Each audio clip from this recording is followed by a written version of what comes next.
Suara dari sumur belakang. Di sebuah desa kecil di Jawa Tengah, berdirilah sebuah rumah tua yang sudah puluhan tahun kosong.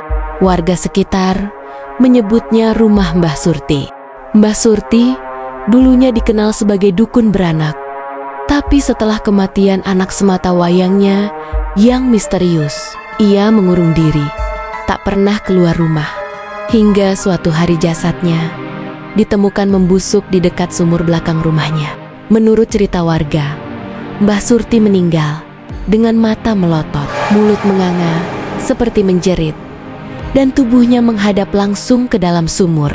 Sejak saat itu, rumah itu kosong. Banyak yang bilang arwahnya belum tenang. Warga yang melewati rumah itu sering mendengar suara lirih perempuan menangis, dan kadang-kadang tertawa lirih menggema dari arah sumur. Tapi karena harga tanah yang makin mahal, akhirnya rumah itu dibeli oleh keluarga muda dari kota, Pak Rudi, istrinya Bulita, dan dua anak mereka, Reza dan Anya. Mereka tidak tahu menahu soal sejarah kelam rumah tersebut. Mereka hanya merasa beruntung bisa dapat rumah besar dengan harga murah.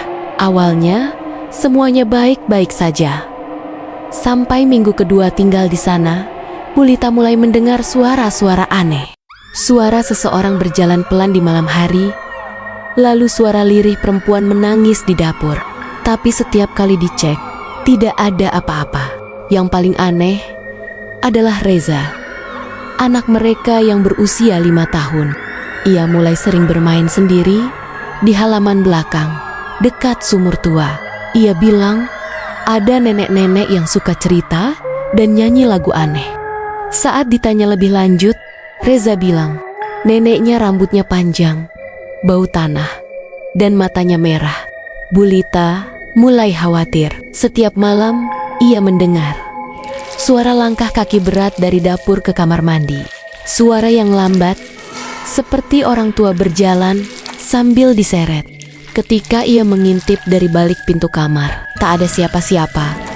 Tapi ada bekas lumpur basah di lantai, menuju arah sumur. Pak Rudi tidak percaya. Ia pikir istrinya hanya kelelahan. Tapi semuanya berubah ketika suatu malam Pak Rudi sendiri melihat sosok perempuan tua berdiri di dekat sumur. Rambutnya panjang menutupi wajah. Pakaiannya compang-camping dan penuh tanah. Ia menatap ke arah Pak Rudi dan berkata lirih, "Mana anakku? Balikin anakku." Pak Rudi sontak lari masuk ke rumah. Tapi saat ia menoleh ke belakang, sosok itu sudah hilang. Keesokan harinya, Reza menghilang dari kamarnya. Semua panik mencari kemana-mana. Mereka menemukan jejak kaki kecil yang mengarah ke sumur. Saat mereka mendekat, Reza berdiri di tepi sumur. Matanya kosong dan mulutnya komat kamit seolah mengucapkan mantra. "Bunda, neneknya mau aku temenin. Katanya dia kesepian." Tanpa pikir panjang, Pak Rudi menarik Reza, dan mereka sekeluarga langsung pindah hari itu juga. Rumah itu kini kembali kosong. Tapi warga bilang kalau kamu lewat di malam Jumat, kamu masih bisa dengar suara perempuan tua menangis sambil memanggil-manggil, "Anakku, anakku." Dan dari dalam sumur kadang terdengar suara anak kecil tertawa. Subscribe, like, dan share untuk cerita horor pengantar tidur lainnya.